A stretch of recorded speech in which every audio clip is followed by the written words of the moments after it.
cabo y quiénes son los sectores económicos predominantes. Por tercer lugar, tener en cuenta, obviamente, el resultado económico de estos patrones o en qué derivó estos patrones. Y por último, y cuarta parte, tener en cuenta la discusión teórica económica, teórica práctica, teórica empírica, económica de ese momento.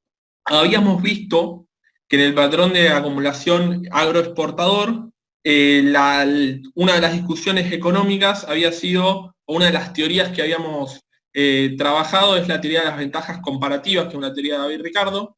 Hoy vamos a ver otra teoría que lo que hace un poco es atacar a esa teoría de las ventajas comparativas. ¿Sí?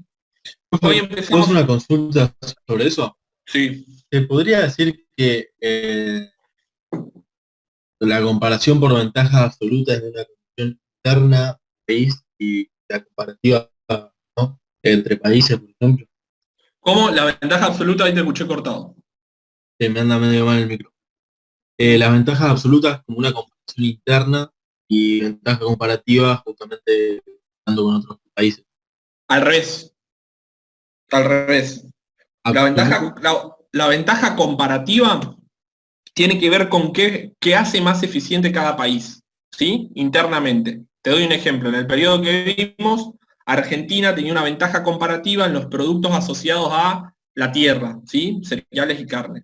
En cambio, Gran Bretaña tenía una ventaja comparativa en productos industriales. La ventaja comparativa se saca comparando los productos que produce, o sea, una comparación como interna dentro de cada país y comparando los productos que produce cada país internamente.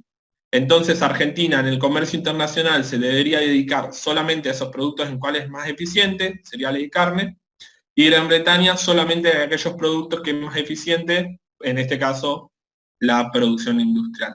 De alguna manera, la teoría de las ventajas comparativas es una justificación de la División Internacional del Trabajo. Es una justificación teórica, obviamente, como a favor de la División Internacional del Trabajo.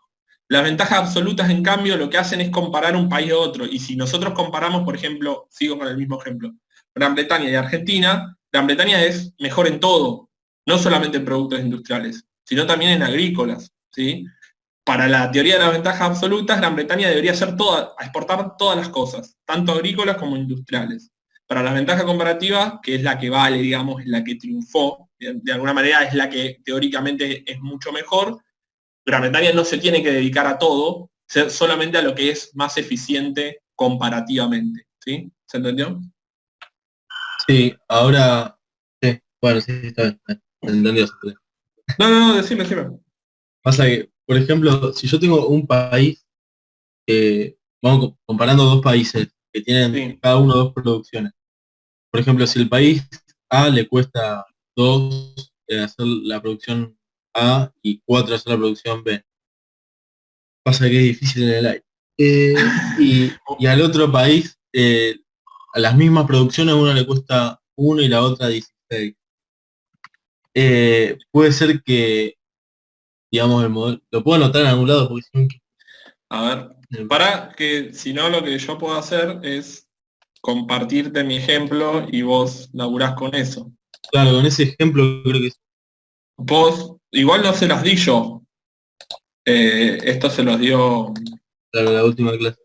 en la última clase, pero bueno, vamos porque se lo doy porque esto entra y es muy importante, así que está bien la duda. Bancame que la busco a la clase. Yo lo di, pero en la otra cátedra, supongo, no en esta.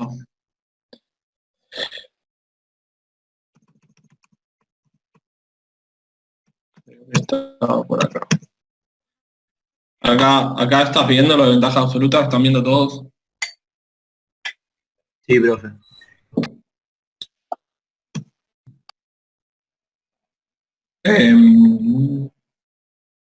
Están viendo, ¿no? Esto es lo de ventajas comparativas, lo de Ricardo. Sí, se ve. Sí, o sea, ahí me escuchan bien ahí. Sí, perfecto. Sí. O sea, la consulta era, por ejemplo, en el país B, si yo aplico ventaja absoluta, debería elegir la producción de trigo. sobre la ropa. Si en el B vos precisás acá en el de la ventaja comparativa, no te estaba escuchando porque había muteado sin querer. En el país B, si vos aplicás ventajas absolutas, absoluta. deberías solamente elegir... A ver, en este ejemplo, voy a tratar de explicar este ejemplo. ¿Ustedes vieron este ejemplo? ¿Sí o no? Yo no, profe. Sí, Bien, lo explico. Acá tenés dos países, ¿no? Al país A es ineficiente en todo. Tarda 1 hora en producir trigo y otra hora en producir ropa. ¿Sí? Y el país B es más eficiente tanto en trigo como en ropa. Tarda media hora y un poco menos de 15 minutos en hacer la ropa y media hora en hacer la misma cantidad de trigo. Este ejemplo lo armé yo, está súper simplificado, es una teoría mucho más compleja que esto, pero bueno, sirve.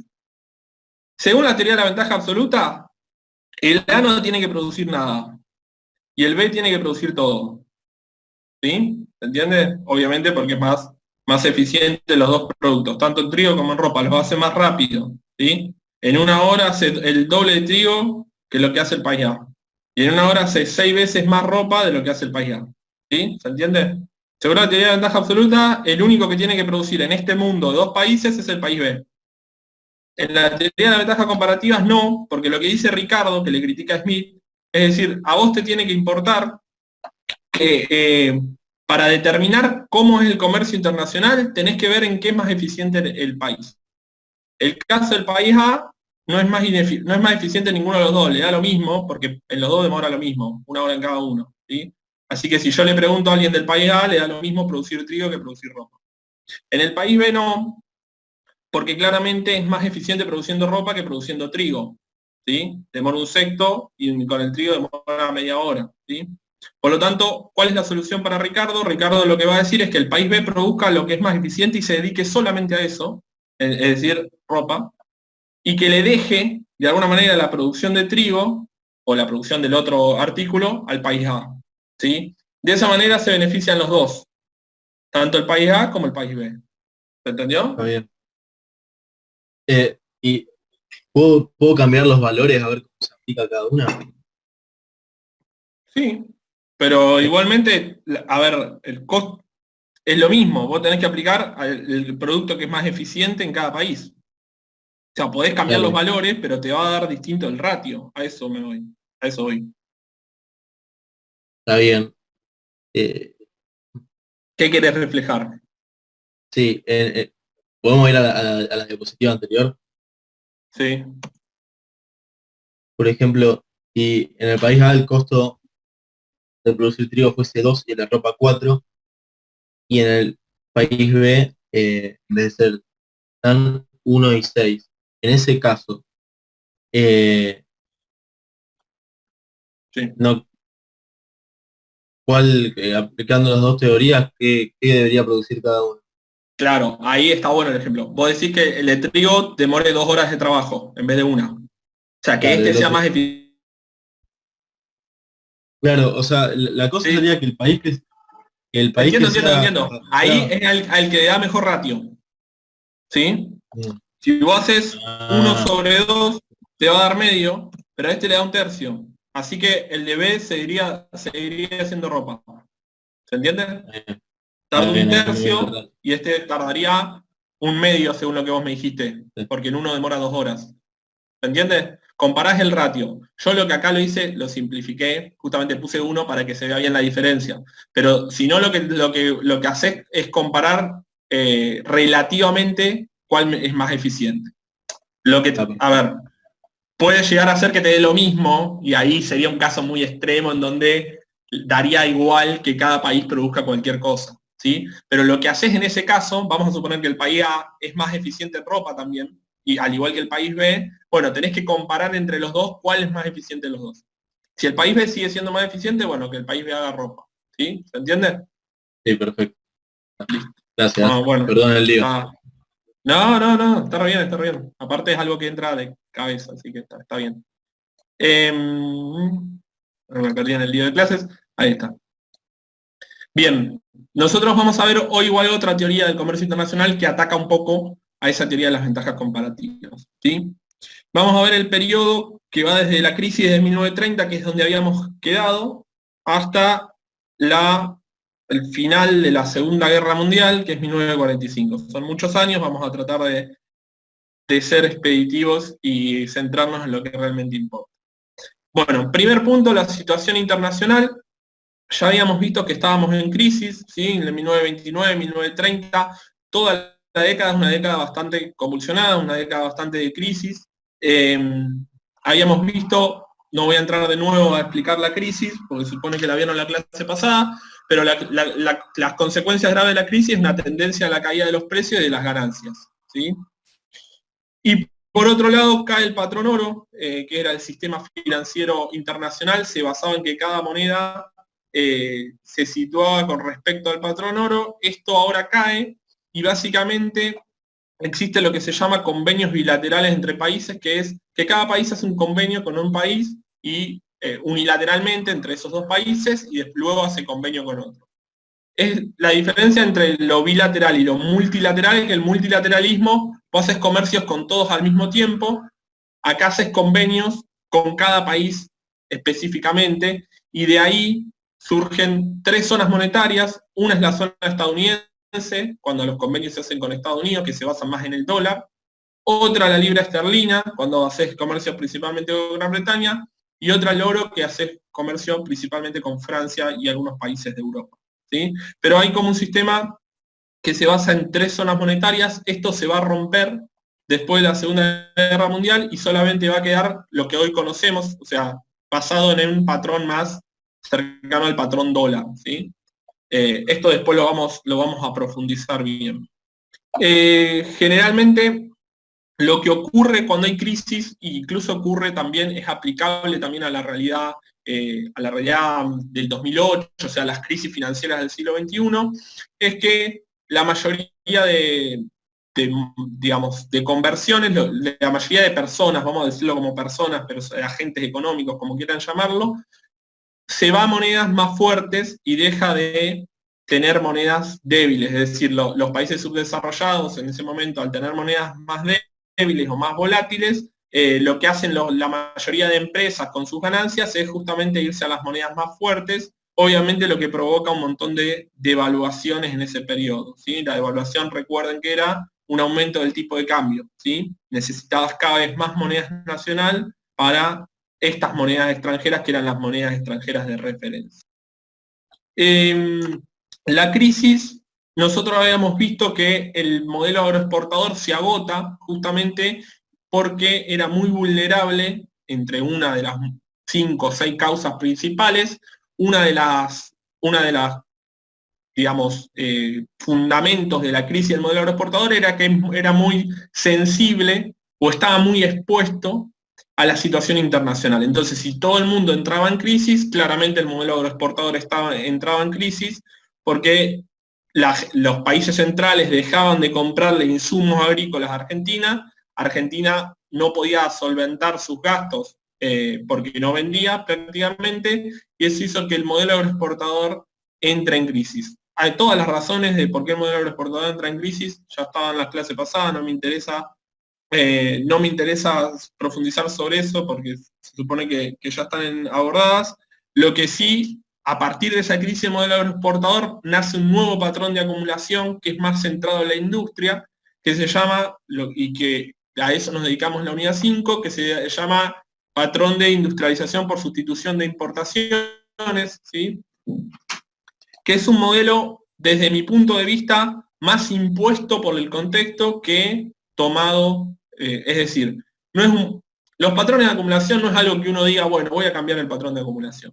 Lo puede tratar de decir porque piensa que un patrón de acumulación es injusto, que favorece más a uno y queremos favorecer a otro, etc.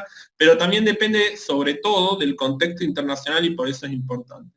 El patrón de agroexportador no es algo que Argentina quiso salir, si bien había debate sobre la industrialización o no industrialización, el debate generalmente giraba, o los bloques de poder económico giraban hacia el libre cambio y no justamente hacia la industrialización. Pero la situación internacional de alguna manera obligó al patrón de acumulación, ¿sí? Yo soy más de la idea de que el patrón de acumulación agroexportador se agotó y por eso tuvimos que adoptar otro, más que Argentina autónomamente decidió cambiar el patrón de acumulación y dedicarse a, sobre todo de 1930 a 1945. Después con el primer peronismo, que son 10 años, 1945 a 1955, ahí sí hay una política más industrialista, ya es más deliberado, ya es más a propósito de la adopción del patrón de acumulación. Pero en este primer periodo, del 30 al 45, ¿sí? Es más impuesto el patrón de acumulación desde afuera por la crisis internacional que tomado internamente o por un razonamiento propio de los dirigentes de la época, ¿sí? Las ideas imperantes, esto lo voy a tratar de pasar rápido porque es algo que ya vimos en la unidad 3. Las ideas imperantes justamente empieza a levemente, muy levemente, a predominar las ideas de Keynes, que Keynes ya lo vimos, pero era uno de los críticos de la crisis, de cómo el sistema teórico neoclásico abordaba la crisis, y Keynes propone unas medidas que para esa época justamente eran revolucionarias porque nunca se había planteado de que la crítica a la ley de Say, la crítica a la teoría del desempleo y todas esas cuestiones que ya vimos centralmente en la unidad 3, nadie las había planteado, entonces las ideas de Keynes empiezan a ser novedosas. Sobre todo esta idea de que para salir de la crisis la gente no tiene que seguir ahorrando, sino que tiene que empezar a invertir o a gastar, porque eso es lo que de alguna manera comienza o revierte la crisis económica, ¿sí? El papel central de la inversión en Keynes, el papel de la inversión en Keynes es central para salir de la crisis, y la teoría de la demanda efectiva, que es la teoría que nosotros vimos en la unidad 2, es una teoría que es bastante hegemónica, por lo menos hasta 1970, después va a entrar un poco en crisis y vamos a explicar por qué, pero es bastante hegemónica como medida esencial para salir de la crisis. Hay otro economista muy famoso en esa época que es Kalecki, que desde mi punto de vista es mejor que Keynes, pero es menos reconocido de alguna manera.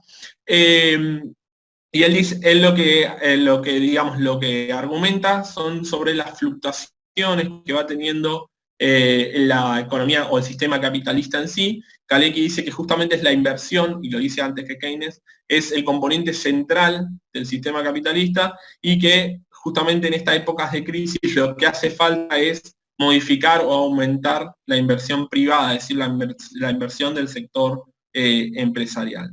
Estas políticas de Keynes tardaron mucho en aplicarse. Prácticamente hay como un gobierno que fue hegemónico en ese sentido, en aplicar justamente las políticas keynesianas, que fue el gobierno estadounidense a través de New Deal, que es como un nuevo pacto, en donde el gobierno estadounidense ya decide, empieza una intervención profunda en la economía, sobre todo a través de obras públicas, el establecimiento del salario mínimo, la reducción de la jornada laboral, un montón de medidas de protección económica debido a la crisis, y se formula lo que hoy, y lo que ya deben haber visto alguna vez en la secundaria, como estado de bienestar, aquel estado en donde se trata de dejarle al mercado lo que el mercado puede hacer, y lo que queda por fuera del mercado, o los aspectos negativos del mercado, como la mala distribución del ingreso, la desocupación, que el Estado se haga cargo de esos problemas, ¿sí? De alguna manera, este Estado, el Estado de Roosevelt, que acá escribí mal, después lo corrijo, es un Estado que forma parte de esas ideas o del pensamiento económico de la vida. Paréntesis, nosotros, las políticas keynesianas, después las vamos a ver, tan así como Keynes las bajó, nunca las aplicamos, ni siquiera desde mi punto de vista el primer peronismo aplicó políticas keynesianas, después en cierta parte sí, pero en cierta parte vamos a ver que no. Por ejemplo, la idea de que el presupuesto tiene que ser equilibrado, es decir, que no se puede gastar más de lo que se recauda, era una idea peronista, y Keynes jamás hubiese propuesto eso, sino todo lo contrario, ¿sí? Después eso lo vamos a ver con el primer peronismo. Básicamente, en la cuestión internacional, quiero ir más que nada a lo argentino, pero bueno, esto es importante. Hay 3 tipos de Estado, o yo pondría 3 tipos de Estado, obviamente que cada país tiene un tipo de Estado diferente, pero tratando de justamente conceptualizar una realidad que es bastante abstracta, como la de después de la crisis, generalmente la crisis derivó en 3 tipos de Estado diferentes. Un tipo de Estado intervencionista dentro del sistema capitalista que aplicaba las políticas keynesianas, como el Estado estadounidense o el Estado de bienestar de Roosevelt. Un Estado comunista, que es el Estado de la Unión Soviética, ¿sí? Que garantizaba un cambio o propugnaba por un cambio en el modelo de producción y básicamente el Estado se hacía cargo de todas las funciones de la economía. Y un tercer Estado, que es un Estado que tiene una alianza con las corporaciones económicas, más que nada con los grandes sectores empresariales, industriales de su país, y que es el fascismo y el nazismo como forma de Estado. Más que Estado yo siempre digo que el nazismo y el nazismo es un movimiento que parte de Inglaterra, con la victoria de Hitler como canciller, y el fascismo con la victoria de Mussolini en Italia, y el franquismo de Franco en España, más que victoria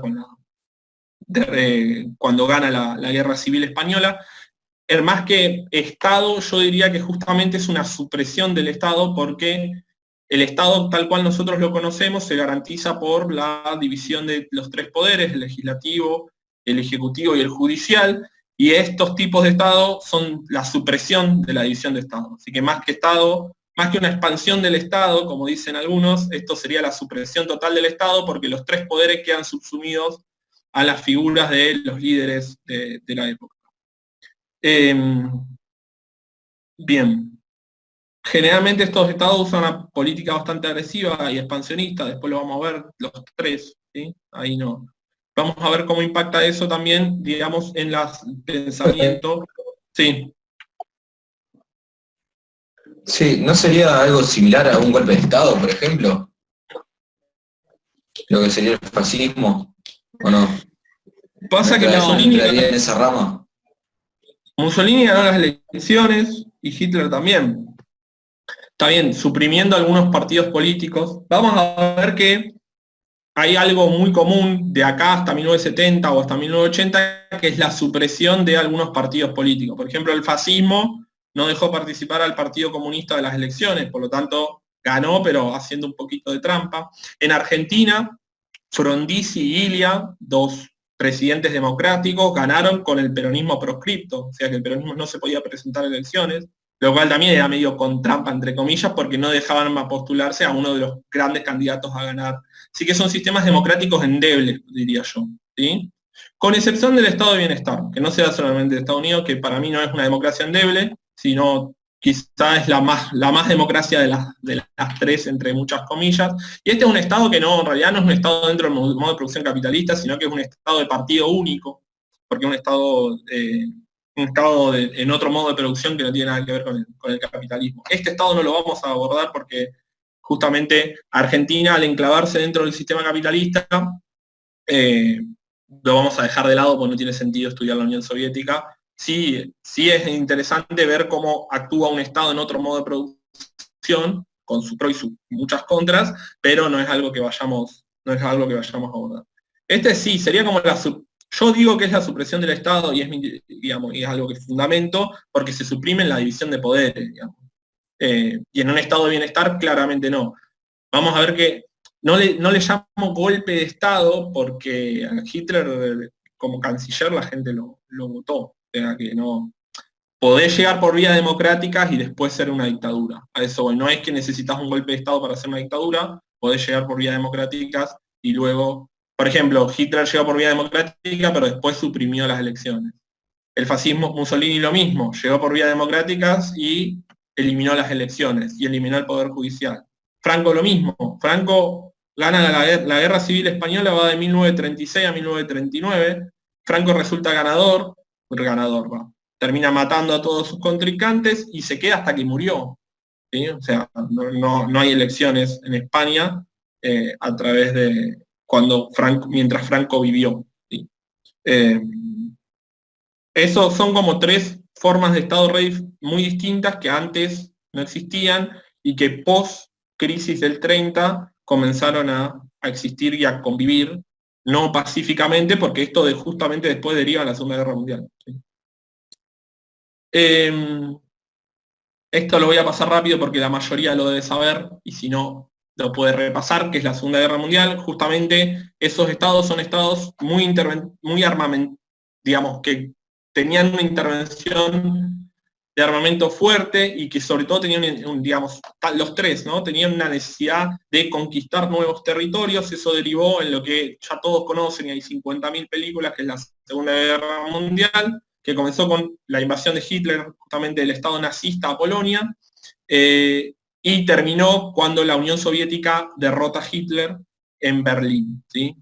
Que le costó por lo menos 20 millones de muertos a la Unión Soviética, y con las bombas atómicas de Estados Unidos en Japón, la de Nagasaki y la de Hiroshima. Esto lo voy a pasar rápidamente, se los voy a dejar, pero claramente esta época que estamos viendo nosotros es una época en donde cambia la forma de entender al Estado, ¿sí? Yo digo porque si no parece que Argentina cambia la forma del Estado, y cambia la forma porque Argentina quiere, cuando es una tendencia a nivel mundial, que ocurre a nivel mundial.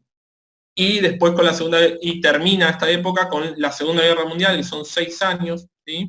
Argentina no participa, salvo las últimas 2 semanas que se declara a favor de los aliados, pero no participa de la deuda, se declara neutral, ¿sí? Después eso lo vamos a ver un poquito más adelante. Bien, terminado este primer punto sobre la situación internacional, la situación política en Argentina. Nosotros recordemos que en las clases pasadas habíamos visto que gobernaba la Unión Cívica Radical, pero en 1930 se le hace un golpe de Estado a la Unión Cívica Radical. Más que nada, hay 2 líneas dentro de las Fuerzas Armadas, una línea liberal, ¿sí? Del partido, lo que constituía, lo que quedaba del Partido Liberal, Juan B. Justo, perdón, Juan B. Justo no, de Justo, que es el que no, de Agustín Justo, perdón, y una línea más conservadora que tenía que ver con Uriburu, digamos. Los dos estaban, digamos, apoyados por el sector conservador, pero Uriburu era más nacionalista, era, es decir, era más de las ideas de, justamente, de la idea de la época, ¿sí? De la concepción de nación, pero era un nacionalismo más conservador, ¿sí?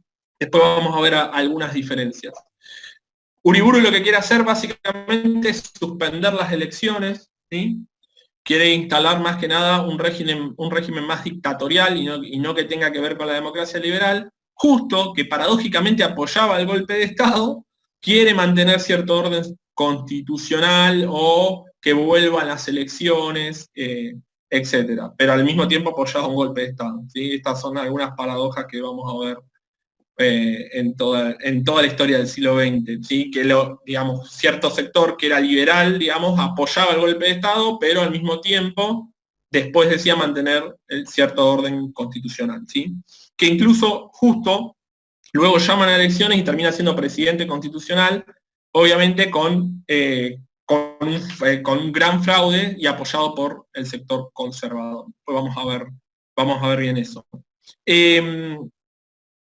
Este golpe de Estado que se le hizo a Irigoyen, es decir, a la Unión Cívica Radical, es una línea justamente nacional conservadora que está apoyada más que nada justamente por la élite que apoyaba al PAN, si recuerdan, al Partido Autonomista Nacional, que tiene que ver con los ganaderos o el sector agropecuario, justamente el sector ligado a modelo agroexportador. Es por eso que yo digo que no es que estos presidentes y, digamos, gobiernos democráticos y gobiernos de facto que tuvimos en este periodo del 30 al 45, justamente al expresar muchas de las ideas o representar a los sectores económicos poderosos del modelo agroexportador, se vieron como obligados a cambiar el patrón de acumulación. Por eso digo que no era la voluntad de la época, pero medio que la crisis internacional los empujaba a salir de ese modelo agroexportador.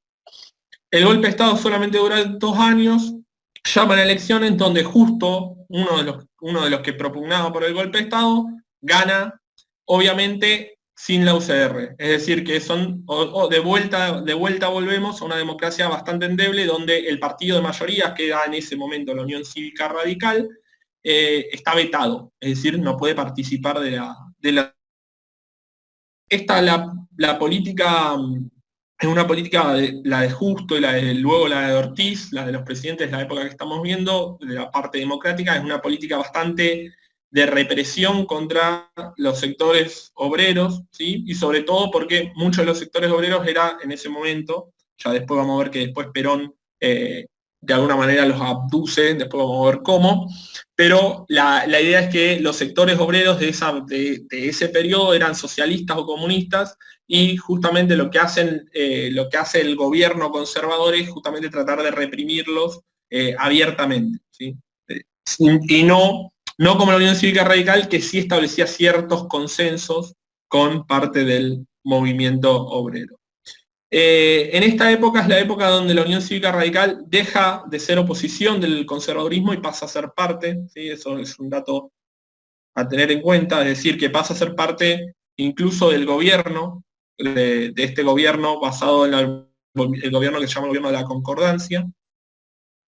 Pero ese gobierno va a tener una crítica muy importante y que después Perón la va a tomar, que es un grupo de intelectuales llamado Forja, ¿sí? Que eran radicales, ¿sí? O sea, en ese momento de la Unión Cívica Radical, que establecen un concepto de nacionalismo que no es conservador, sino que es un nacionalismo popular, ¿sí? Eso es un concepto de esa época, ¿sí? Pese a que se sigue utilizando, es un concepto bastante viejo, que en realidad el nacionalismo popular viene con determinadas banderas. La mayoría es la dependencia de Argentina a las fuerzas extranjeras, sobre todo a Gran Bretaña, que era nuestro principal aliado, y la crítica a un montón de proyectos, pues la denuncia al pacto Roca-Runciman, después vamos a ver qué es, pero la crítica a un montón de proyectos que tenían que ver con sumarle una mayor dependencia de Argentina, sobre todo con Gran Bretaña.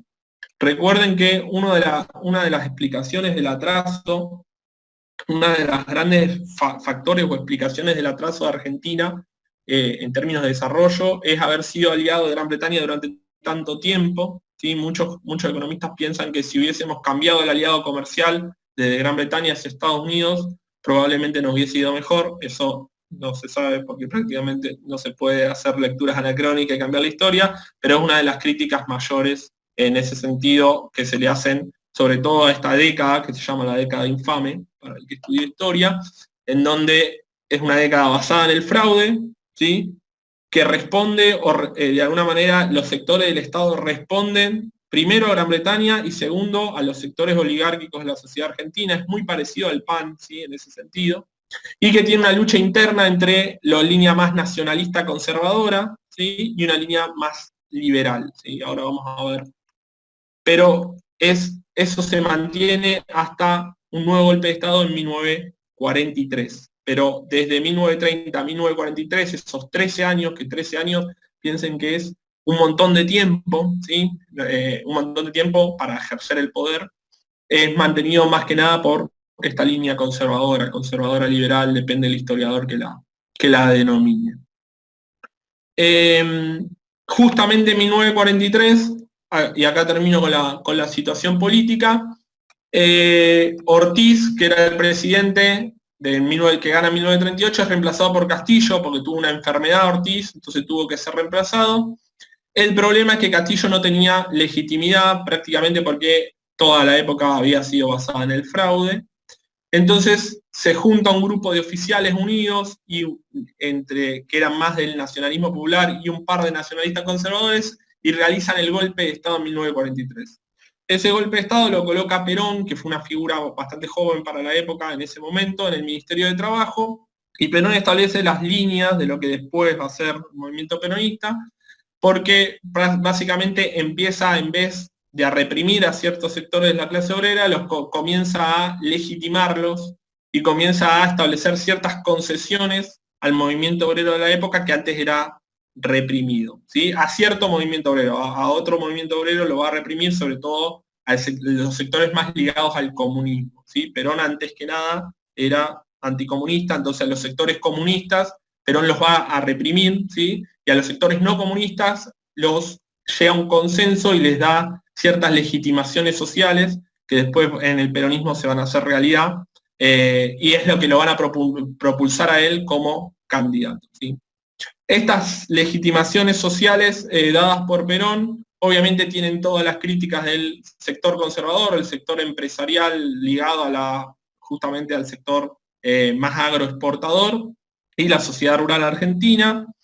Todas estas críticas que se le van haciendo a Perón lo primero que hacen, en vez de censurarlo, es mandarlo a una isla y encerrarlo, ¿sí? En 1945, eso no es tomado muy bien y el 17 de octubre de 1945 prácticamente, digamos, parte del sector obrero, gran parte del sector obrero, toma la plaza y pide la libertad de Perón, y ahí es donde Perón gana las elecciones como candidato del Partido Laborista. ¿Sí? Eso lo vamos a ver en la siguiente clase, pero básicamente esta década o este periodo que estamos terminando, termina con un candidato que justamente se opone a el orden conservador del momento, si bien es un poco conservador, después vamos a ver por qué, pero se opone claramente al orden conservador del momento y termina siendo candidato a presidente contra todos los otros partidos políticos, ¿sí? Con un partido político nuevo que era el Partido Laborista. Y después de eso lo vamos a trabajar mejor. ¿En qué se basa el modelo? Que ahora sí vamos a la parte más económica. ¿En qué se basa el modelo de industrialización por sustitución de importaciones? Básicamente, Argentina, antes de este modelo, exportaba productos que tenían que ver con cereales y carnes, es decir, agricultura y ganadería, pero la década, o sea, la crisis lo que hace es que esas exportaciones empiecen a caer, ¿sí? Fíjense que acá en la tablita que pongo, de 1929 a 1930, las exportaciones casi a la mitad, ¿sí? O sea, exportaban, acá están 2.000 millones, ¿sí? Y la otra, en 1930, 1.000 millones, o sea, baja claramente las exportaciones, lo cual, digamos, Argentina se vio obligado a empezar a realizar aquellos productos que antes importaba. Es decir, Argentina tiene una estructura bastante sencilla. Exportaba productos agroexportadores y con esos dólares, no eran dólares, eran libras y un montón de monedas en el momento, con ese oro compraba productos que no se hacían en el país, que eran productos más que nada industriales. ¿A qué se dedica este nuevo patrón de acumulación? El patrón de acumulación, al no exportar tanto, ¿sí? O al empezar a exportar la mitad de lo que exportabas antes, te obliga a que aquellas importaciones industriales que antes hacías vía comercio internacional, las empieces a realizar en el mismo país. Por eso el patrón de acumulación se llama industrialización por sustitución de importaciones. Más que nada, a lo que propugna es a un modelo industrial sustituyendo aquellas importaciones que antes le comprabas al resto del mundo, ¿sí? Más que nada, por lo que propugna es por un modelo industrial, porque lo que importaba Argentina anteriormente era más que nada, de alguna manera, productos industriales. Esto va bastante en contra con la teoría de la ventaja comparativa, que decía que cada uno tenía que exportar lo que era más eficiente, porque Argentina empieza a producir, aparte de que nunca deja de producir agricultura y ganadería, pero empieza a utilizar o empieza a invertir para hacer productos industriales. De nuevo digo que esto no fue por voluntad propia de los gobernantes de la época, porque ya vimos que respondían a los sectores conservadores del modelo agroexportador, sino que fue una necesidad en medio de la crisis, ¿sí? Incluso en esta década, gracias a ese déficit avanzado, que quiere decir que se importaba más de lo que se exportaba, comienzan a haber controles. Control de cambio es lo que nosotros conocemos de manera muy mala como cepo. ¿Qué quiere decir? Que básicamente se controlaban las importaciones que hacían para que solamente se importe lo justo y necesario para desarrollar cierto modelo industrial o realizar las exportaciones ganaderas. ¿Qué quiere decir? Que si la importación era una maquinaria agrícola, se aceptaba, se importaba, pero ahora si se trataba de importar algún producto de lujo que no era necesario para la producción nacional, esa importación se negaba o se vetaba, ¿sí? Es decir, que el Estado comienza a intervenir de alguna manera, de manera más profunda, en el comercio internacional que nosotros realizábamos con el resto de los países. Incluso se llega a desdoblar el tipo de cambio. Eso básicamente ¿en qué consiste? En que hay un tipo de cambio muy alto para el que quiere comprar moneda extranjera. ¿Qué quiere decir? Que el que quiere cambiar de pesos a, vamos a suponer dólares para simplificar el asunto, pero el que quiere cambiar de pesos a dólares tiene un tipo de cambio muy alto, que quiere decir que tiene que pagar mucho por el dólar, y hay otro tipo de cambio más bajo para que los industriales puedan comprar. Bien, ¿alguna pregunta hasta acá?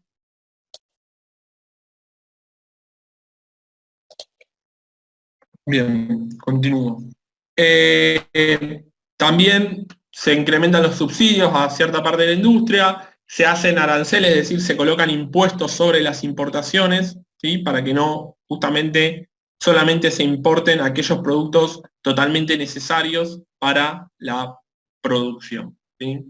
Fíjense que los precios de las materias primas o los precios de los productos que nosotros vendíamos, en este caso el trigo, van cayendo, lo cual, si cae el precio del trigo, que es un producto que nosotros exportamos, también cae la ganancia y necesitamos exportar cada vez más cantidades, porque si no, nuestro saldo se acrecienta de forma negativa, ¿sí? Esto después lo vamos a profundizar.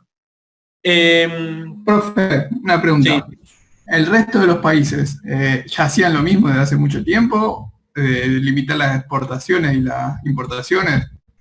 Es un rasgo de la época, sí. Por eso digo que no es que Argentina decide unilateralmente hacerlo, sino que es un rasgo bastante de la época. Después vamos a ver que después de la Segunda Guerra Mundial, durante el peronismo y durante el desarrollismo y las dictaduras que hubo en el medio, ya no es un rasgo de la época, sino que algunos países eligen un camino y otros eligen otro, ¿sí? Vamos a tratar de justificar por qué pasa eso, pero acá es más que nada impuesto por la misma crisis, ¿sí? Argentina se vio que de un año a otro exportaba la mitad de lo que antes exportaba, por lo tanto no tenía el oro necesario para adquirir las importaciones, entonces tuvo que empezar a producir aquello que antes importaba. ¿Qué hizo para eso? Para eso no se hace automáticamente, sino que el gobierno tuvo que priorizar aquellas importaciones que eran importantes para que no se vaya todo el oro hacia afuera, ¿sí? Y que eso es un control de, o sea, le colocó prioridad en la importación y a la vez se aplicó un control de cambios estricto que básicamente decía cuándo vos podías comprar, lo estoy llevando a la actualidad para que se entienda, pero cuándo vos podías cambiar de moneda o no, ¿sí? Lo que se conoce mal como cepo, porque en realidad el cepo es digamos, un adjetivo peyorativo. En economía se le dice control de cambio y el control de cambio es algo que aplican un montón de países, ¿sí?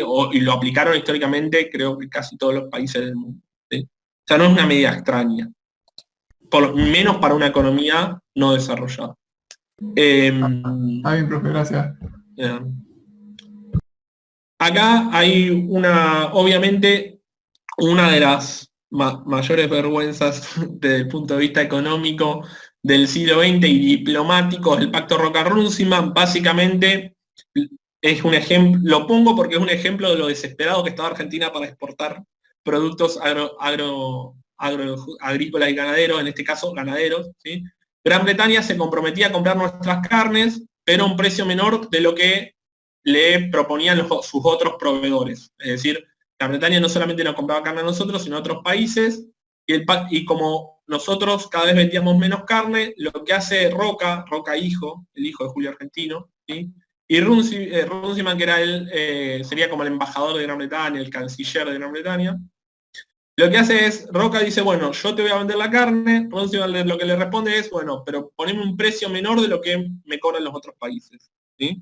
Hasta ahí ya empezamos justamente a resignar a resignar soberanía, pero va más allá. Runciman le dice, a cambio, le libera fondo para préstamos a Argentina. ¿Esto qué significa? Que prácticamente nos endeudaban si nosotros no conseguíamos, si las importaciones eran más grandes que las exportaciones, es decir, si se nos iba oro hacia afuera, Gran Bretaña nos prestaba plata para justamente suplir ese déficit, lo que incrementaba el endeudamiento externo. Eso por segundo lado. Por tercer lado, Argentina no tenía que ponerle impuesto a los productos ingreses y los frigoríficos solamente podían ser británicos, es decir, solamente Gran Bretaña podía instalar frigoríficos en estos 3 años. Todo el monopolio de los transportes, sobre todo de la capital, pero de otras ciudades también, iban a ser una corporación inglesa, es decir, extranjerizaba el servicio de transportes. Y encima digamos, el pacto se había anunciado como una medida para los ganaderos, pero en realidad terminaba beneficiando a los frigoríficos porque los frigoríficos le pagaban un precio muy bajo por la carne a los ganaderos y luego lo vendían a un precio muchísimo mayor, ¿sí? Y esto no tenía control del Estado. Prácticamente esta es una de las medidas que después va a criticar el nacionalismo más popular, porque lo que decía era que justamente estos sectores conservadores eran casi aliados de Gran Bretaña. Incluso Roca tenía intereses, después se demostró que tenía intereses en este tratado, o sea, recibió una ganancia personal por este tratado. Sí. Ahí puede ser que fue cuando se instaló la forestal. No, la forestal es anterior, es del modelo agroexportador. Más que nada en de 1920 a 1930. ¿Sí? Ahí está el conflicto de la forestal. Incluso el que reprime a los obreros de la forestal es Irigoyen, que es de la Unión Cívica Radical. ¿Sí? La forestal se instala cerca de la década del 30, finales de la década de 1910. Tenía capitales británicos igualmente. La mayoría de cuestiones relacionadas al modelo agroexportador tenían capitales británicos, es decir que aunque incluso este modelo se llama industrialización por sustitución de importaciones, pero hasta el primer peronismo, la mayoría de industrias no eran argentinas, sino que eran capitales británicos. Más que nada británicos y también estadounidenses. Después lo vamos a ver. Brasil ya tenía un modelo industrial, pero el modelo industrial de Brasil ya era más aceitado, digamos, ¿qué quiero decir aceitado? El presidente de Brasil en ese momento era Vargas, y Vargas para Brasil es como una especie de Perón brasilero, donde lo pongo entre muchas comillas, porque tenía una política industrial deliberada, es decir, se quería industrializar, no es que se lo había impuesto un poco en el contexto, pero tenía una postura más de industrializar Brasil para no depender justamente de aquellos productos industriales de las grandes potencias. Entonces eso llevó a que, como Argentina se tuvo que industrializar medio a la fuerza, tenga una mayor relación con Brasil. Brasil tuvo un gran crecimiento en este periodo. Después vamos a ver que se estancó un poco. No me quiero extender mucho en esto, pero más que nada se comenzaron a crear juntas reguladoras, que esto significa que se empezó a regular todos los mercados. Se creó el Banco Central de la República Argentina, pero no estaba estatizado, que quiere decir que tenía un montón de capitales que no eran argentinos, ¿sí? Se creó en 1935. Justamente se creó para poder regular la moneda y poder regular sobre todo la cantidad de reservas que tenía el país. Antes eso lo regulaba el Estado sin un banco central, lo cual colocaba a la Argentina en una fragilidad internacional. Esto es una medida que se toma acá, pero se toma en muchos lugares del mundo debido a la fragilidad monetaria que hay en el periodo. Justamente, más que nada, es para el mantenimiento de las reservas. Se aumentó el gasto público. Fíjense que de 1925 a 1929 el gasto total era aproximadamente 15%, ¿sí? Pasó a 19%, ¿sí? Del 30 al 34 y del 35 al 39 al 21. O sea, hay un gasto total creciente que viene sobre todo en parte por un aumento del gasto corriente. El gasto corriente es gasto para mantener de alguna manera cuestiones que tienen que ver con la administración pública y cuestiones que tienen que ver con salud, pero más que nada el gasto para mantener el día a día, sería el gasto corriente dicho de la manera más bruta. O sea, hay un crecimiento de la administración pública, pero también hay un gran crecimiento sobre todo en el gasto de capital. Esto sí es que es creación de carreteras, creación de hospitales nuevos, etc. Este aumento del gasto público también viene dado por un aumento de la recaudación, no lo puse acá, pero sí, lo puse acá. El aumento de la recaudación viene más que nada por el sector externo, ¿sí? Pero también se empiezan a colocar impuestos internos, porque antes Argentina solamente recaudaba vía sector externo, es decir, se cobraba un porcentaje, un impuesto al comercio exterior, básicamente. Ahora se empiezan a colocar ciertos impuestos internos que tienen que ver con impuesto al rédito o lo que nosotros ahora llamamos como impuesto a las ganancias, ¿sí? Se comienzan a instalar en este periodo. Lo que sí es un dato que muchos economistas señalan es que no se le cobra impuesto a la tierra, es decir, a los grandes terratenientes no se le cobra impuestos, algo que sí hizo Australia. Muchos economistas lo que hacen es comparar a Australia con Argentina, porque dicen que Australia se pudo industrializar y Argentina no, y muchos tratan de explicar eso por algunos factores y otros lo contradicen con otros, pero siempre hay como una lucha. Uno es, varios economistas coinciden en que, primero la diferencia con el caso australiano es que Australia tenía como socio a Estados Unidos, que era un socio mucho más dinámico en términos comerciales y que se instalaba como potencia mundial. Pero un segundo factor del caso australiano es que Australia sí le cobra impuesto a las tierras no productivas o a las tierras ociosas a los terratenientes, y eso mejoraba no solo la recaudación del Estado, sino la eficiencia de la producción de la tierra. ¿Sí? No tener tierra ociosa, no productiva, porque al cobrarle un impuesto, el terrateniente tenía la obligación de producir en esa tierra. Sin embargo, a pesar de que hay un aumento, esto para ponerlo en contexto y en contraste, aumentar el gasto no significa una medida keynesiana, ¿sí? El Keynes es mucho más profundo que eso y mucho más difícil de entender. Principalmente, uno de los justificativos de por qué no había medida keynesiana es porque el gasto se trataba de mantener equilibrado con la recaudación. Es decir, siempre que se subía el gasto público, se trataba de subir los impuestos para mantener todo en equilibrio, algo que Keynes no hubiese propuesto en medio de una crisis, sino Keynes hubiese dicho que gasten, porque el mismo gasto iba a hacer aumentar la recaudación y aumentar el nivel de actividad, ¿sí? El déficit fiscal, que es que el Estado gaste más de lo que recaude, no está tan mal visto en el punto de vista de las ideas de Keynes, ¿sí?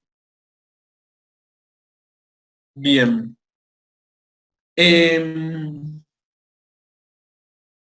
Bueno, en este modelo es justamente un modelo basado en la industria, pero una industria más que nada liviana. ¿Qué significa con liviana?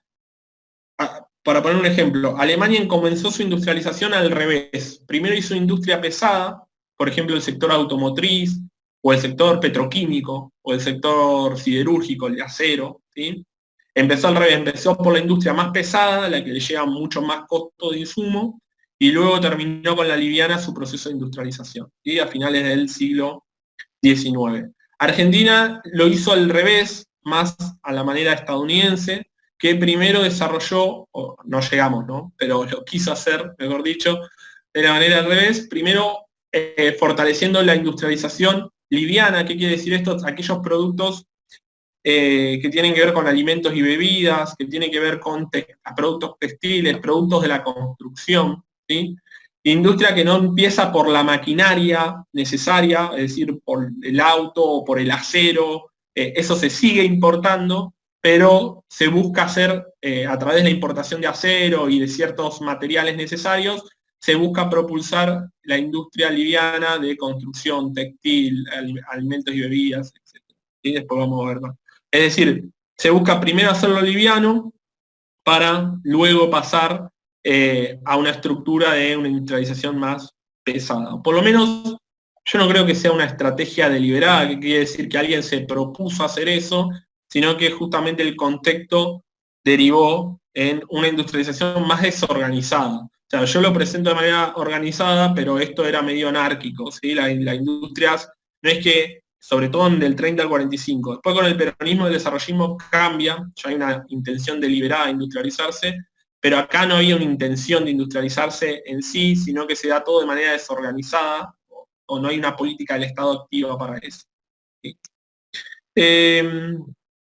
Se empieza a consolidar cierta industria nacional, ¿sí? Porque antes era siempre industria extranjera, pero esto es muy leve, ¿sí? Esto va a ser más después.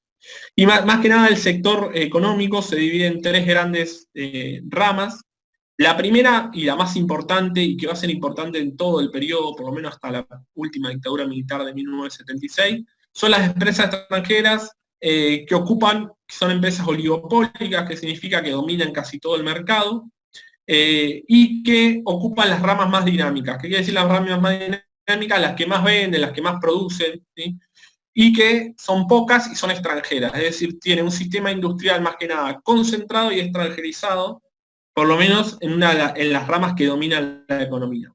Luego, en un segundo plano, hay una cierta burguesía local o empresarios locales que está diversificada, o sea, se dedica una parte al agro y una parte a la industria. Acá hay apellidos que seguramente van a conocer: Ledesma, el de la industria azucarera, se dedica al azúcar, pero también tiene cuestiones industriales. Terrabusi, ¿sí? También nace ahí de alguna manera o se coloca como uno de los sectores económicos fuertes, no llega a ser el primer sector, y diversificado, que significa que no solamente se dedica al sector primario, sino que se comienza a dedicar a la industria. Es decir, los que de alguna manera tenían ganancias en el patrón de acumulación agroexportador deciden empezar a mutar y deciden empezar a invertir en otro sector, que es el sector industrial, ¿sí? Dado el cierre de la economía, dada la intervención del Estado, y dado que cierta parte de crece el mercado interno y el consumo, comienzan a ver mejor dejar de exportar y venderle a los mismos argentinos. Esto después lo voy a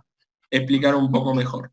Y después, por último, y muy marginalmente, había pequeñas y medianas empresas, lo que hoy conocemos como pymes, más de origen nacional, que venden al mercado interno. En este momento eran un sector muy marginal.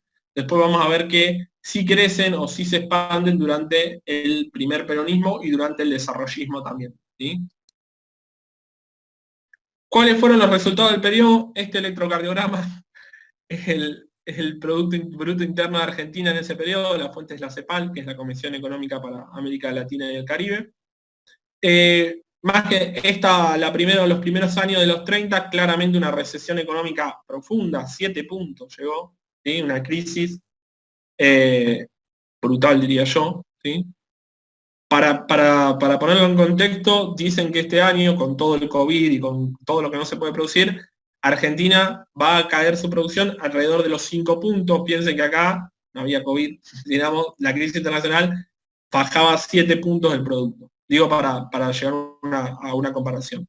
Siempre anterior, o sea, este 1930 significa que hay 4 puntos que descienden respecto al año 1929. Estos 6.9 de 1931 son respecto al año, o sea, en 1930 la economía cayó 4 puntos y al año siguiente cayó 7 puntos sobre los 4 que ya se caen, ¿sí? Así se lee, digamos, la variable. Luego comienza un proceso de recuperación, caída, recuperación, caída, recuperación, caída. Esto después lo vamos a analizar con una teoría económica que se llama Stop and Go, es decir, arrancar y parar, o parar y arrancar, que es de Brown y Joyce, la clase que viene. Pero más que nada se ven signos de expansión en la economía y crisis. Es más o menos lo que vemos ahora, o hace tiempo. Grandes periodos de crecimiento, crisis, grandes periodos de crecimiento, crisis. Esto se da en esta década particularmente cada 2 años. 2 años de crecimiento, 2 años de crisis. 1 y 1, 1 y 1, o sea, se da como Eran más, electrocardiograma. Sí. profe, eran como más cortos, porque ahora no es más a largo plazo que sube y Sí, eso cae. ahora es mucho más a largo plazo, son periodos de crecimiento.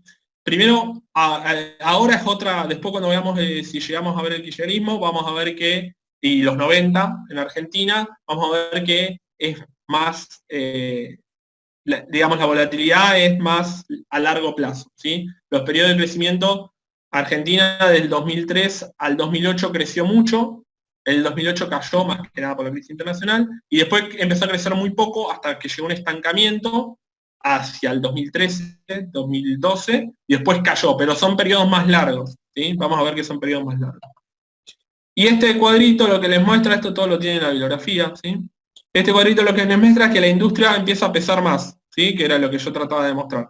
17% pesaba de 1925 a 1929, y cuando termina el periodo que estamos viendo hoy son 4 puntos más, que es muchísimo, es decir que creció 4 puntos, la agricultura se mantuvo 14 puntos, bajó un poquito incluso, la ganadería también se mantuvo, ¿sí? El sector de la construcción también, más que nada lo que cae mucho es el comercio, sobre todo por la crisis, y el sector minero también más o menos relativamente, aunque creció 1 o 2 puntos, 1 o 2 puntos es un montón, ¿sí? En este cuadro, a veces es un montón, a veces no, por eso la economía a veces es bastante difícil de leer los datos, pero industria claramente es el sector que más participa del producto. ¿Qué quiere decir? Que básicamente de cada 10 productos, 2 eran productos industriales, lo cual era muchísimo porque antes, incluso no estoy poniendo la época anterior, pero antes era menos de 1, ¿sí? O sea que hay una casi duplicación del sector interno. Esto lo vamos a ver mejor en las siguientes clases, donde en el periodo peronista y en el periodo desarrollista o sea, después de las dictaduras con Frondizi e Ilia, con los candidatos de la Unión Cívica Radical, vamos a ver que la industria tiene un peso mucho mayor. Por último, y para cerrar, en estos últimos 15 minutos, ya está como elaborado, digamos, el contexto internacional, digamos, la situación política, vamos más, y los resultados económicos de ese periodo, de manera breve. Por último, voy a tratar de simplificar una teoría que justamente competía o le hacía frente a la teoría de las ventajas comparativas, ¿sí? Esta teoría fue creada por Raúl Prebisch. Raúl Prebisch fue un economista muy famoso de Argentina, fue el que creó el Banco Central de 1935 y propugnaba por la industrialización de los países periféricos, ¿sí? Cuando él, que estaba muy a favor de la distribución del ingreso, de un montón de cuestiones, si bien era antiperonista, lo cual lo coloca en una paradoja, luego después lo vamos a ver bien porque él fue ministro de Economía. Prebisch lo que trata de incentivar es decir, básicamente lo que dice es que el comercio internacional es injusto, ¿sí? O sea, dado el comercio internacional es muy injusto y elabora una teoría que se llama teoría de centro-periferia o el modelo llamado centro-periferia que se basa en la teoría estructuralista. Para esto, en vez de subirle un texto, le subí un video, ¿sí? Que en 8 minutos, que es de la CEPAL, que justamente él es el creador de la CEPAL, trata de sintetizar esta teoría. Igual la voy a explicar ahora. Básicamente, ¿qué dice Prebisch? Prebisch dice que hay países del centro, que le predomina a él, Estados Unidos, Gran Bretaña, Alemania, Francia, Japón, que son países industrializados, es decir, que producen producen manufacturas, es decir, productos industriales, y compran materias primas. Hasta este momento nadie había elaborado esta teoría, ¿sí? O sea, yo siempre nombro centro y periferia, pero es una teoría que nace en esta época. ¿Qué dice? Que ese centro más que nada es Europa Occidental y Estados Unidos, ¿sí? Y después hay otros países, Asia, América Latina, otros continentes y subcontinentes, Asia, América Latina y África, que son los que le proveen materias primas a ese centro y son los que compran la manufactura de este centro. Y no solo eso, sino que este centro es el que invierte en estos países, un poco, va a decir Prebisch, colonizándolos. ¿Por qué? Porque la inversión en ferrocarriles de América Latina, ¿quién la hace? Gran Bretaña y Estados Unidos. ¿Por qué las hace? Porque necesitan la materia prima para industrializarse. Desde el punto de vista de las ventajas comparativas, esto sería eficiente, ¿sí? O sea, cada Asia, África, América Latina estarían haciendo sus producciones que son más eficientes, y el centro también, y todo el mundo se ve beneficiado de esta teoría de ventaja del comercio internacional. Prebisch lo que va a decir es que no, que esta teoría esta división internacional del trabajo es injusta, ¿sí? Y vamos a tratar de exponer las razones.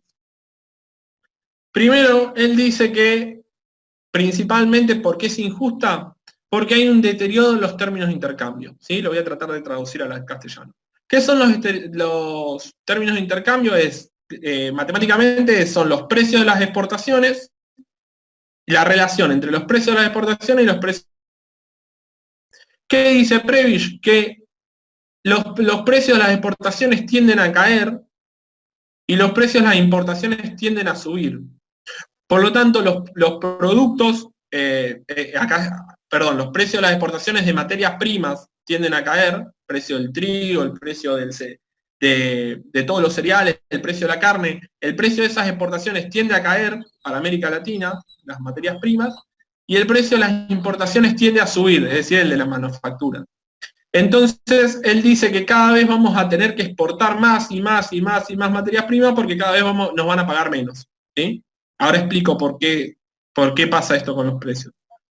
¿Esto qué se llama o en qué se basa esta teoría? En el deterioro de los términos de intercambio. El deterioro de los términos de intercambio es lo que acabo de explicar, es decir, que cada vez yo voy a necesitar exportar más productos primarios para comprar la misma cantidad de productos industriales. Es decir, que Prebisch dice, lo que nos están haciendo, lo voy a explicar de la manera más bruta posible, ¿no? Lo que nos están haciendo los países centrales es, nos colocan en una posición de dependencia, porque saben que los precios de nuestros productos descienden, y cada vez más nosotros le vamos a tener que vender más producto primario y más producto primario para adquirir el auto que le compramos a ese país central, ¿sí? Este gráfico muestra que hay una tendencia a la caída de los precios de intercambio, sobre todo a partir de de la crisis de 1930, ¿sí? Caen hasta 2003, donde claramente es el boom de los commodities, donde la soja comienza a valer mucho, y el petróleo también, y comienza a repuntar, pero esto es de Ocampo y Parra, que son dos economistas de la CEPAL, pero básicamente hay una tendencia a la caída de los términos de intercambio, lo cual la teoría de Prebisch vendría a ser correcta, ¿sí? Más que nada desde este punto de vista, obviamente, tomando los datos de Ocampo y Parra. En el periodo de los exportadores esos términos de intercambio subieron, ¿sí? Pero luego, en la época sobre todo que escribe Prebisch, esos términos de intercambio tienden a descender. ¿Cuál es la solución para Prebisch? Hay que industrializarse. Si nosotros no nos industrializamos, vamos a seguir cada vez teniendo que exportar más productos primarios, ¿sí? Esta tesis en ese momento era un boom. ¿Por qué ocurre esa caída? Primero, él dice que, voy a tratar de explicar esto acá de la manera más sencilla posible, pero la propensión a importar, es decir, la importación realizada por los países centrales, ¿sí? Es muy alta, digamos. La propensión a importar, de los países periféricos es alta. ¿Qué significa? Que cuando más ingreso tenemos, lo voy a poner en términos de Argentina y Gran Bretaña para que se entienda. Argentina como país periférico y Gran Bretaña como país central, ¿sí? A medida que aumentan los ingresos de los argentinos, nosotros tendemos a importar muchas más cosas de Gran Bretaña, lo cual nos perjudica porque obviamente crece, o sea, obviamente el ingreso generado en Argentina se va hacia otro país. Y Prebisch dice que encima la propensión a exportar es baja, que si nosotros analizamos desde el punto de vista de Inglaterra, el aumento de ingresos de los ingleses no hace elevar mucho más nuestras exportaciones. ¿Qué quiere decir? Que las exportaciones de productos agrícolas tienen un límite. O sea, él lo hace un ejemplo con el café de Colombia. Él dice, bueno, en realidad si el inglés ve aumentado su ingreso, se va a tomar un café más, pero llega un momento en que no va a querer importar más café, ¿sí? Entonces, como estas propensiones son diferentes, hay un desequilibrio en el comercio internacional. Nosotros en las épocas donde crecemos, importamos muchos productos manufacturados, y por el contrario, en la época que Gran Bretaña crece, no importa tanto productos de materias primas de la periferia. Eso por un lado, esa es como la primera razón que expone Prebisch, ¿sí? Que ahí hay un desequilibrio, no es que cuando aumenta el ingreso de Argentina importamos mucho, pero también importa mucho Gran Bretaña, sino que son diferentes y por eso entramos en un desequilibrio a comercio internacional.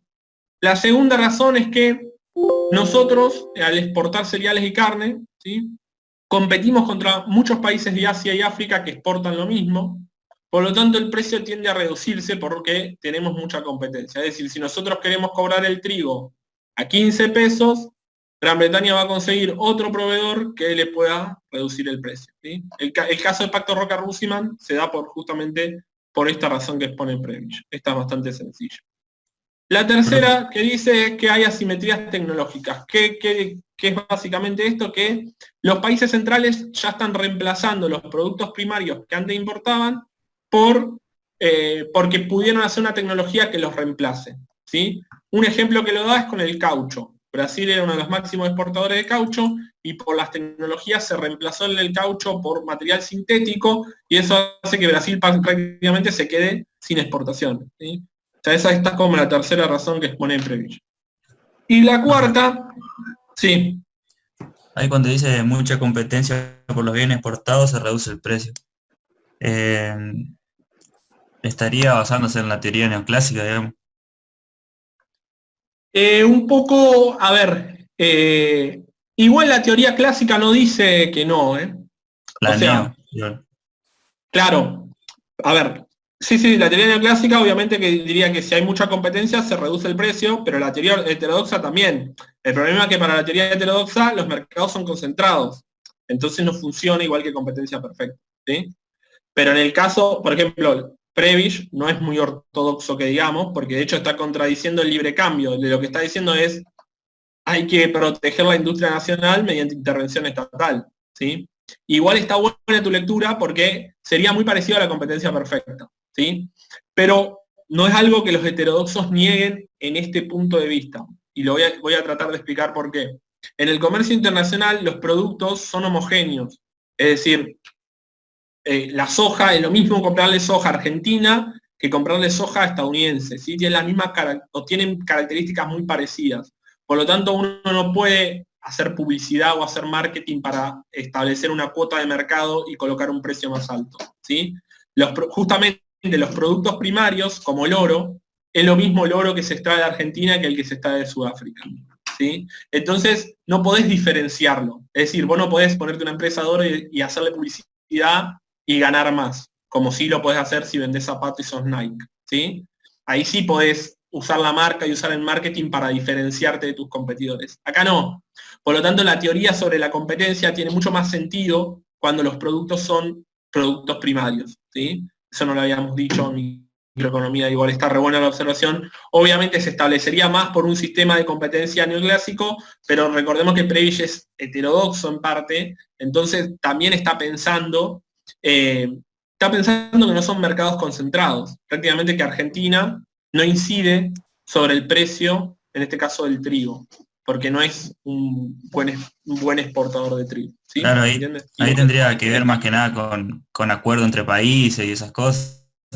Claro, sí, son acuerdos entre países, no es que es un mercado libre, pero igualmente él dice, al ser productos homogéneos, va a decir Prebisch, el acuerdo que hace Gran Bretaña con Argentina, por ejemplo, el pacto Roca-Russellman que cité antes, ¿qué le está pidiendo a Argentina a Gran Bretaña a Argentina? Que le coloque un precio más bajo que los proveedores. Si Argentina se niega, va y le compra al otro proveedor. En cambio, Argentina, para hacer ferrocarriles, no tiene la estructura para hacer ferrocarriles. Entonces, sí o sí depende, de alguna manera, de 3 o 4 países que puedan llegar a invertir. Nosotros decidimos, de alguna manera, los sectores que mandaban en el Estado en ese momento decidieron depender de Gran Bretaña. Hay otros países que tuvieron otra estrategia y decidieron que su aliado comercial sea Estados Unidos, ¿sí? Hay otros países que directamente decidieron que sea la Unión Soviética, ¿sí? Cambiar el modo de producción y tratar de ser países comunistas, ¿sí? Después vamos a ver en qué derivó eso. Pero básicamente, al vender productos que son homogéneos, ¿sí? Eso te reduce el margen de negociación, ¿sí? Eso es lo que un poco va a decir Prebisch. Y por último, la cuarta razón es que nosotros en periodos de recesión, que quiere decir en periodos donde la economía acá claramente empieza a caer o empieza a desacelerarse, ¿sí? Desacelerarse es cuando crecemos, pero a un ritmo menor que el crecimiento anterior. No hay nada que pueda frenar esa desaceleración porque nosotros justamente no podemos aumentar el precio para detener la caída, ¿sí? Porque una de las cuestiones es, bueno, si vendés menos productos primarios, aumentar el precio para mantener la ganancia. Si cae la cantidad pero el precio sube, la ganancia se mantiene. Claramente Argentina, al no colocar el precio, se pierde la oportunidad justamente de poder que el ciclo económico no sea tan amplio. ¿Qué significa tan amplio? Que haga tipo ese efecto electrocardiograma que mostré recién y que sea más armónico, ¿sí? Él va a decir que las otras economías, las economías de los países centrales son un poco más armónicas debido a que sí negocian precios y tienen una relación de poder mayor. ¿Qué dice que hay que hacer Prebisch? Básicamente Prebisch dice, Ricardo está equivocado, ¿sí? La teoría de las ventajas comparativas no funciona en el sistema capitalista. No está diciendo que el sistema capitalista no funcione, ojo que Prebisch sí creía en el sistema. Lo que sí cree es que el comercio internacional es desigual, ¿sí? Y que por lo tanto hay que tomar ciertas medidas para proteger y realizar algunos productos industriales que sean esenciales y no depender de los países centrales, ¿sí? Básicamente una protección a la industria. Después muestra, esto me voy de tema, pero muestra preocupación justamente por la distribución del ingreso. Él piensa que los trabajadores tienen que cobrar un salario acorde para poder comprar esos productos industriales y mejorar su calidad de vida. Esto lleva a una reforma del sistema fiscal, sobre todo cree mucho en la inversión en educación, ataca a la concentración de la tierra, o sea, Prebisch para su época es bastante revolucionario, si bien él formó parte de una de las paradojas, formó parte del ministro de Economía de un montón de dictaduras, o de una dictadura argentina, y cuando le tocó aplicar medidas, aplicó más medidas para otro lado, pero su teoría es bastante revolucionaria en ese sentido porque, de alguna manera, la teoría hegemónica hasta ese momento era, en el comercio internacional, eran las ventajas comparativas, y él dice, él puede hacer una teoría desde Latinoamérica para los países latinoamericanos. Porque lo que van a coincidir muchos autores argentinos es que siempre miramos los economistas occidentales, Keynes, Smith, Ricardo, Marx, que no saben o no entienden la economía latinoamericana justamente porque tiene unas características muy diferentes a los países en que ellos viven, ¿sí? Entonces, la primera teoría es desde Latinoamérica para Latinoamérica surge justamente, es esta teoría que es la teoría de centro-periferia, ¿sí? ¿Alguna duda?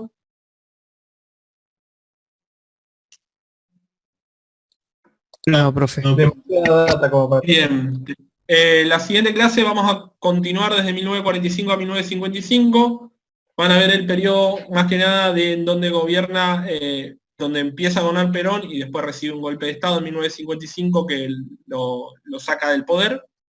Pero más que nada, más que las políticas peronistas que van a ir por el lado de justamente industrializar los recursos naturales y realizar una industrialización liviana, también vamos a ver otra teoría, siempre es como una clase, termina con la teoría económica, que trata de explicar por qué sucede este electrocardiograma, que se va a mantener hasta 1976, en donde nos comenzamos a ir a pique, más que nada. Bueno, si no tienen una pregunta, recuerden, por favor, mañana los que el parcial, traten de rendirlo. Y si no, para los que no rindan, nos vemos